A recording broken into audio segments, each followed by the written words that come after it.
Yo, yo, family, familia, felt an inspiration today to share a message and say that one good way to contemplate awakening is that awakening just simply means opening to a wider range of modes of life, a wider range of ways that this presence, this mysterious presence, can be with itself, can present itself, can seem to be. I'm going to read something I just wrote today, just a short paragraph that goes into this a little further. Awakening means discovering a vaster range of modes, a wider range of ways this presence can seem to be. Gradually you see that no single mode, not even a mode of, quote, zero selfing or emptiness or zero suffering, can ever monopolize or fully encapsulate what is here. Not even close. This mysterious presence, right here and now, forever evades categorization. This evasiveness is its transcendence and its freedom. It is forever beyond any way we might try to grasp or cage it, yet always fully free to be precisely as it is. And isn't it wondrous, this luminous silence that swallows all knowledge? So let's let's dive into that a little bit. Let's unpack that a little bit. It might seem kind of koan-like, kind of like a riddle. But I don't really like this word awakening so much, or this word enlightenment. I use these terms just because these are some of the closest ways that I can point to what I'm attempting to talk about in a language that people will have some way to bridge to it, some way to understand what I'm talking about. And what I'm talking about is really just sensitively noticing life in fresh and direct ways and discovering a fuller range of what is here and a fuller range of the ways that life can be with life, a fuller range of ways that this radiant presence right now that we call the now moment and that we often take for granted, we often don't even pay attention to. Often we're lost in stories of the past or future, even though now is the only place we ever actually are. That's where our actual presence is found. Have you ever truly found the past or the future, or hasn't your experience always appeared right here and now? So, awakening, the process known as awakening, this kind of unfoldment or unraveling process, is basically a process of becoming more sensitive to the vast range of modes of how this presence can be with itself. And really, if we want to get really honest and really sensitive, every single nanosecond of experience basically is not only one new mode, it's like infinite new modes. Every single nanosecond contains more information than we could ever parse in a billion lifetimes. You could write a trillion treatises about one instant of experience, and you wouldn't be able to encapsulate what that what that is.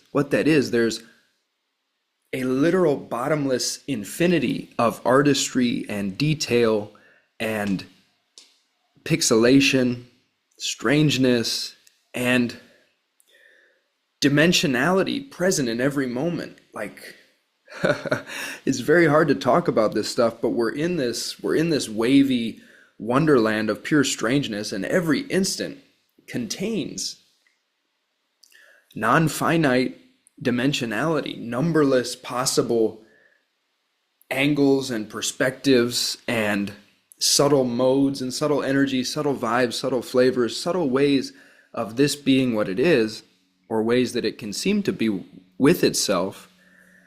And we just typically ignore like 99.99999% of that to live inside of one really narrow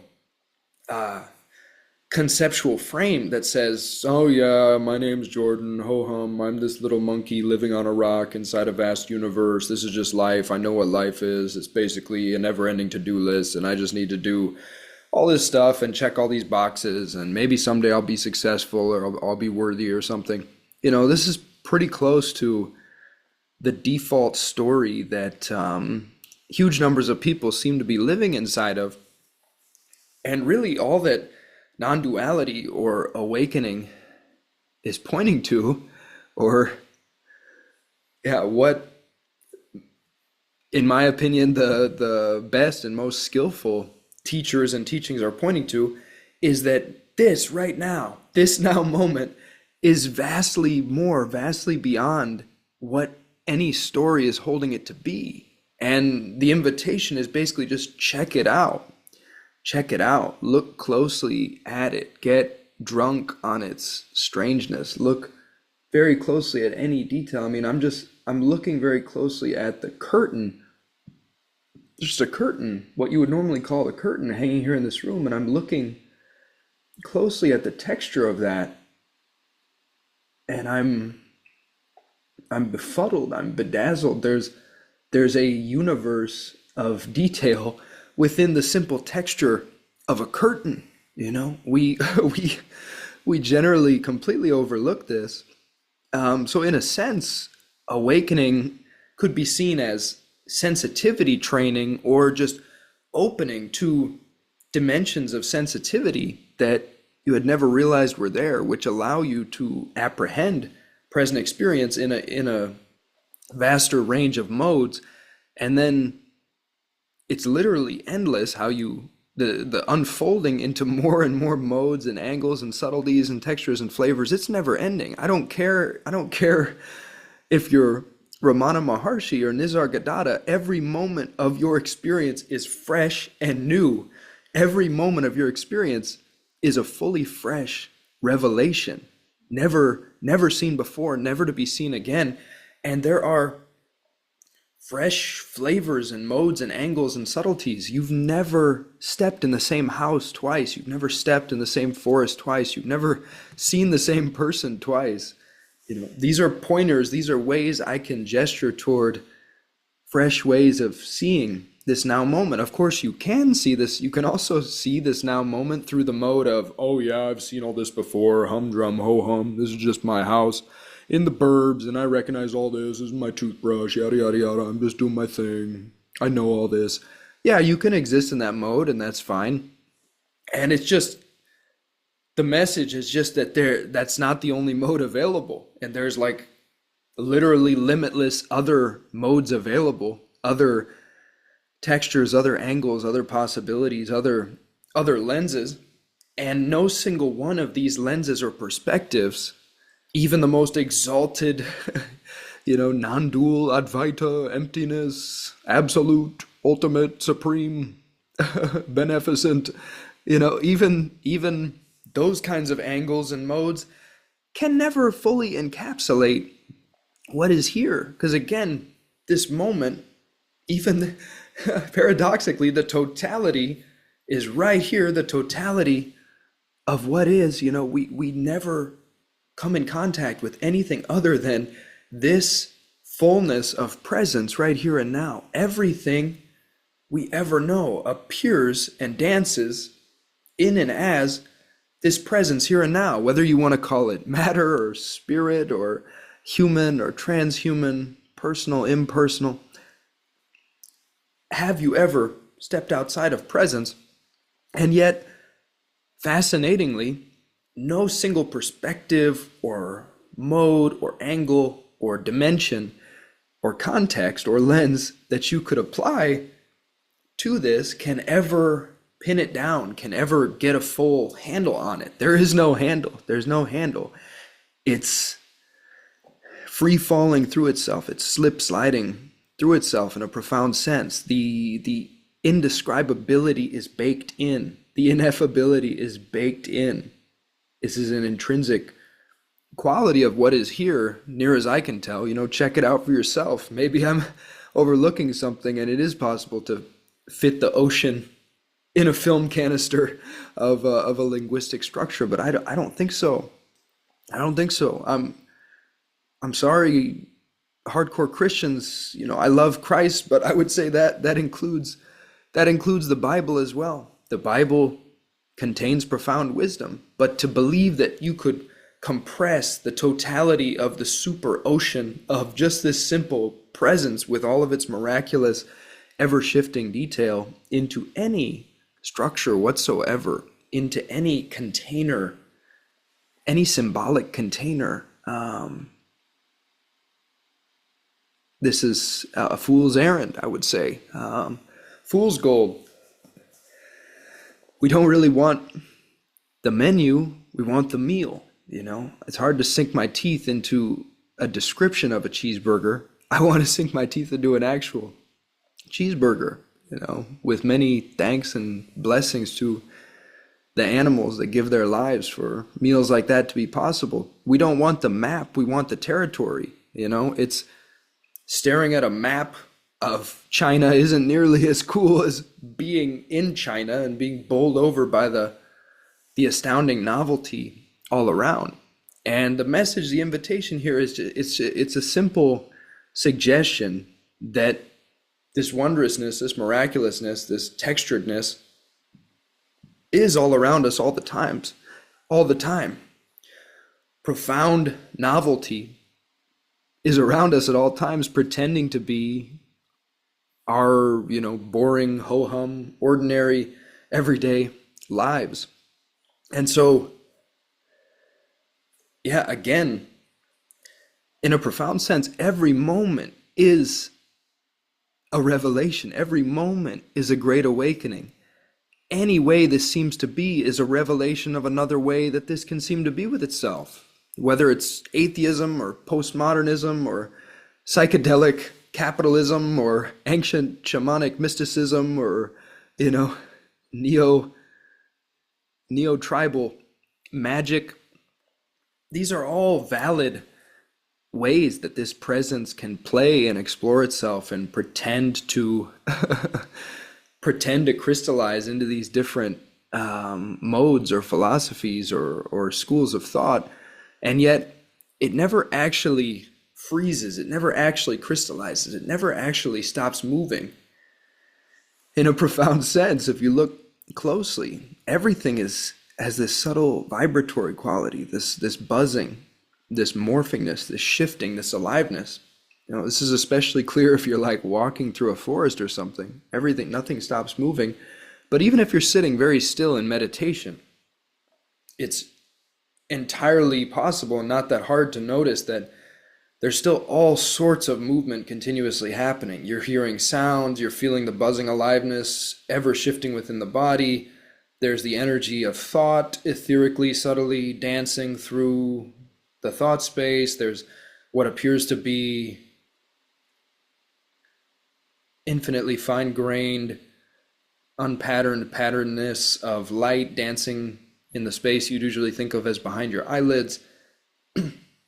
There's a continual morphingness and shiftingness in everything. And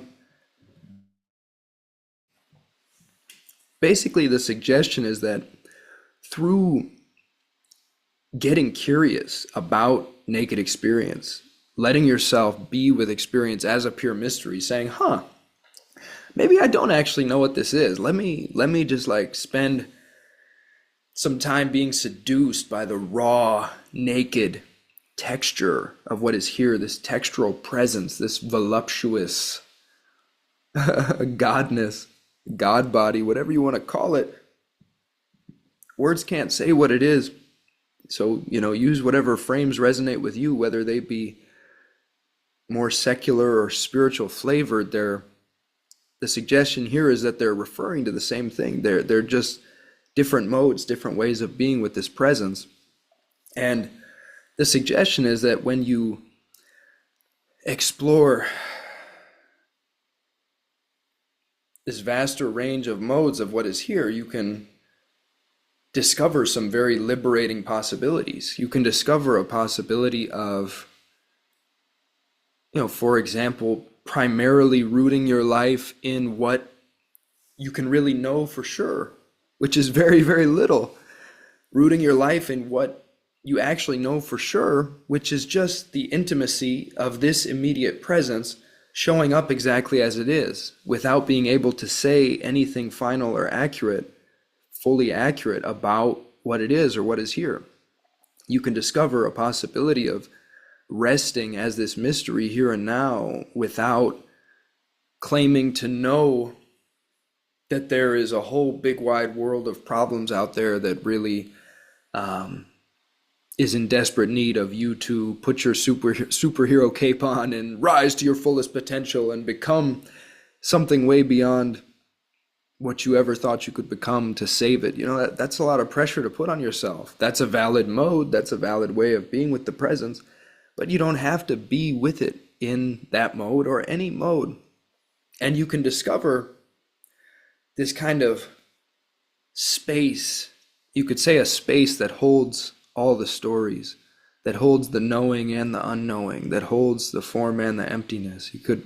The duality and the non-duality. You can discover this really gentle innocence, this simple, restful silence right here and now that doesn't require anything to be different from what it is.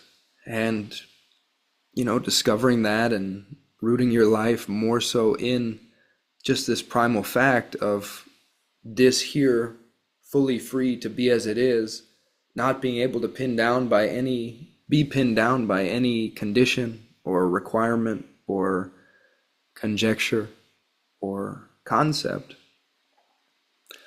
That might be liberating. Who knows? That might be restful. That might be heart opening. That might be a sacred sigh of relief. Who knows? It can show up differently for every person. For every person, this investigation of awakening, this inquiry, will show up differently. 1,000%. It will be completely unique for every person, because every person is unique and every moment of every life is unique in a non-repeating fashion. Nothing repeats.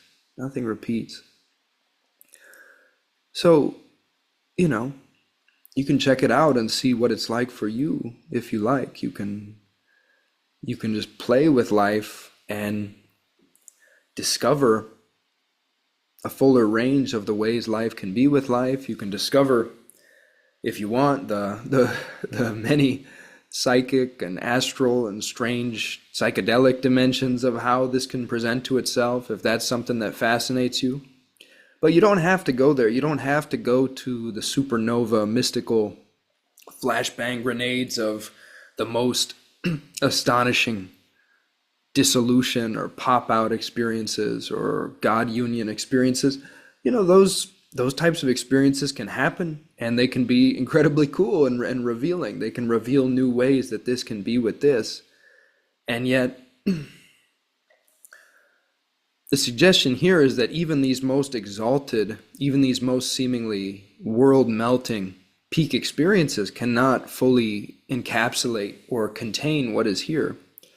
Paradoxically, what is here is always fully contained in every experience, and yet the second that you create a thought about it and you try to say, oh, that was it, that experience was it, and now I'm going to try to freeze a mental image of what that experience was so I can remember it, then you've missed it. Then you miss the mark, because that's already gone and the freshness is alive and it's already turned into something else.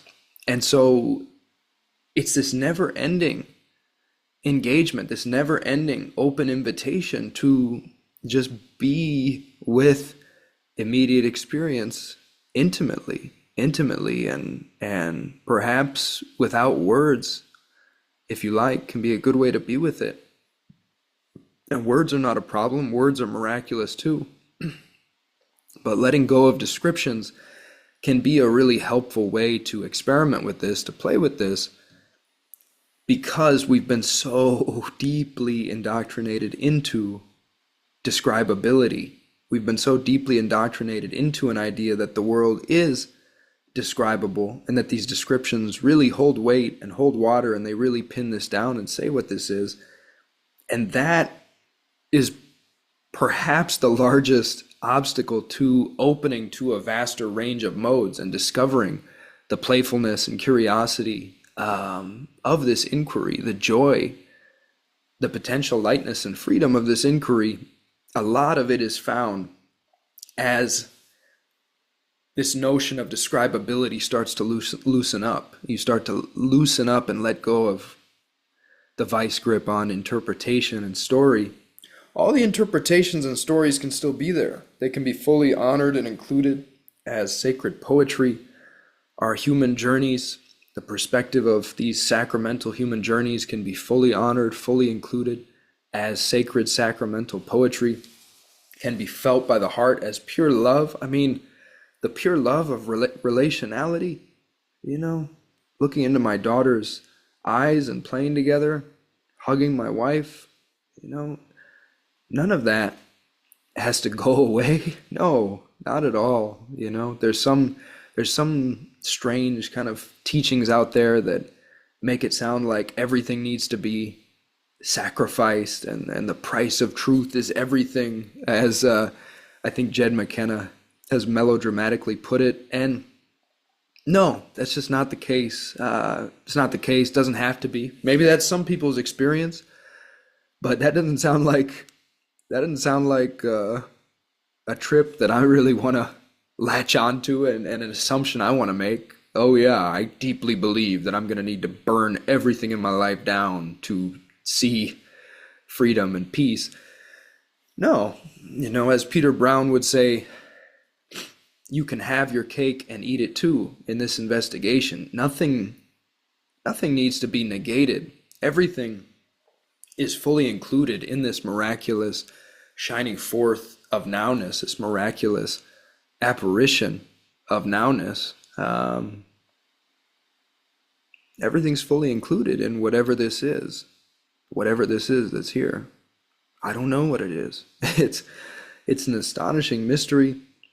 It seems to be hyper intelligent in a certain sense.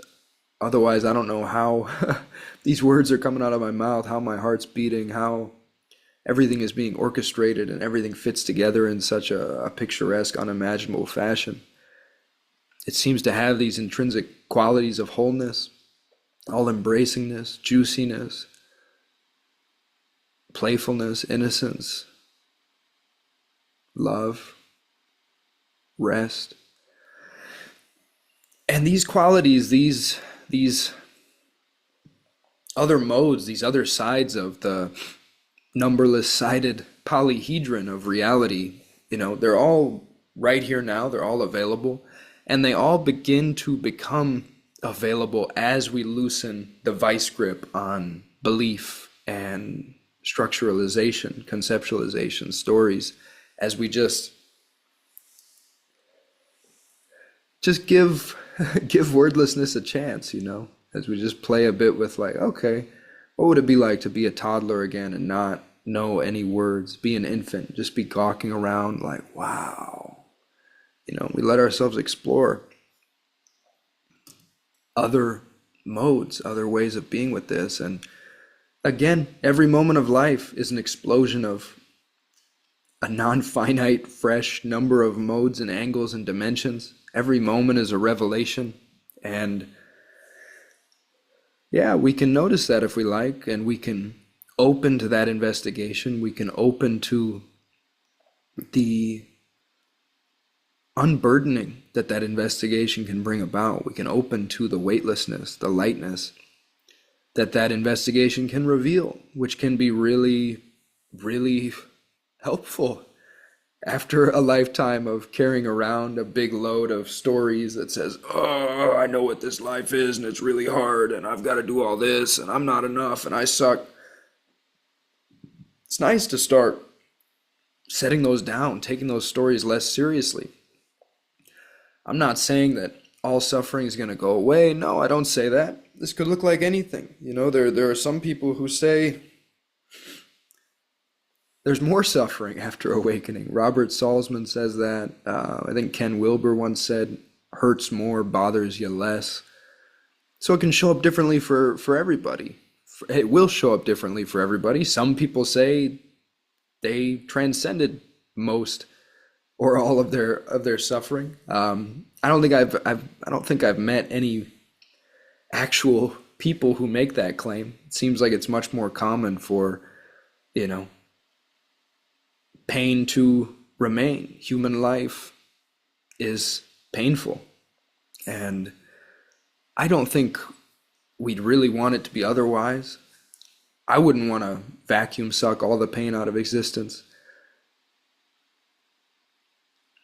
I mean, that might be cool for a while, but then, just an eternity of holding hands and singing Kumbaya might get a little boring.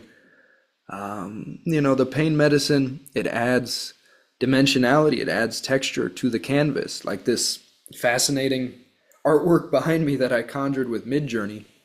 The darkness in there adds a lot of intrigue and depth and fascination and contrast. Pain is a great humbler, a great teacher, a great initiator. Pain deepens us, it juices us, it works us over, it kneads us, need with a K. It spices the bubbling curry of our beingness. It makes us stronger, wiser, more profound. Turns us into warriors, makes us resilient. There are many gifts hidden in the mud of pain if we open to look for those. And again, that's also about curiosity. That's also about opening to other ways of seeing, opening to ask, what is pain? What is pain? And what are the possible gifts of this? Not just assuming, oh, this sucks and this is just happening to me because I suck and my life sucks and of course this is happening to me. It's just, you can tell that story if you like, but it's just one of infinite possible stories you can tell. And there are many other fascinating stories that might be more liberating. And there's infinite modes that are just beyond stories altogether, that are completely beyond words, that you can also explore. And those types of modes outside of words are often very liberating because they don't do so much projecting of a past and future and a big world out there. So much of that is just created by our story in our mind. We don't know. We don't know if there's anything beyond this moment. We don't know if there's anything beyond our experience. Our experience is the primal fact. We don't know anyone else's experience. We've never been there. At least I haven't. I mean, actually, I have had some psychic experiences where I've really seemed to occupy other people's experience for periods of time. And, that and many other data points and the feeling of my heart strongly leads me to believe that other people are also experiencing.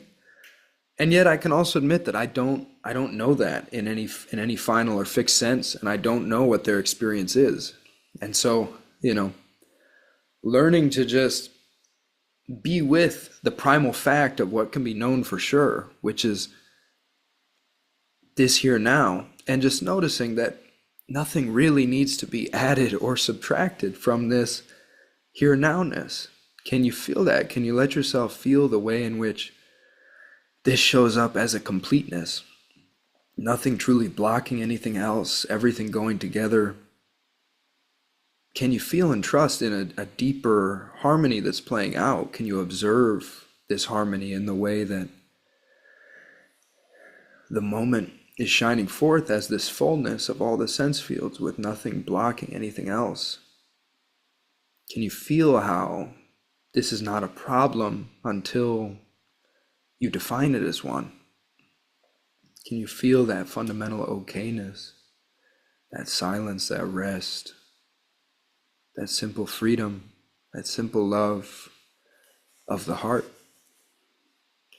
prior to all of the complications that we overlay on top of this simple dance of now, just dancing itself, All we ever have to deal with is now, and now is dancing itself. What a great liberation it is to notice that deeply, deeply notice that, and begin to root yourself there. Not really through your own volition. It's just kind of what happens as you open to this unfoldment, this exploration of a wider range of what is here. So, anywho, thank you, family, familia. I hope this was valuable to somebody. Much peace, much love, much joy. Much peace, much love, much joy. Yeah, hang out with me if you like. I got plenty more videos on here, and yeah, no plans of slowing down. So yeah, we out here. Much love, everybody. I love you. I love you in my heart of hearts. I really love everybody, and even if I don't always perfectly embody that, I'm no saint. But I love you, and I wish you well. I do, my friend. So take good care. Peace.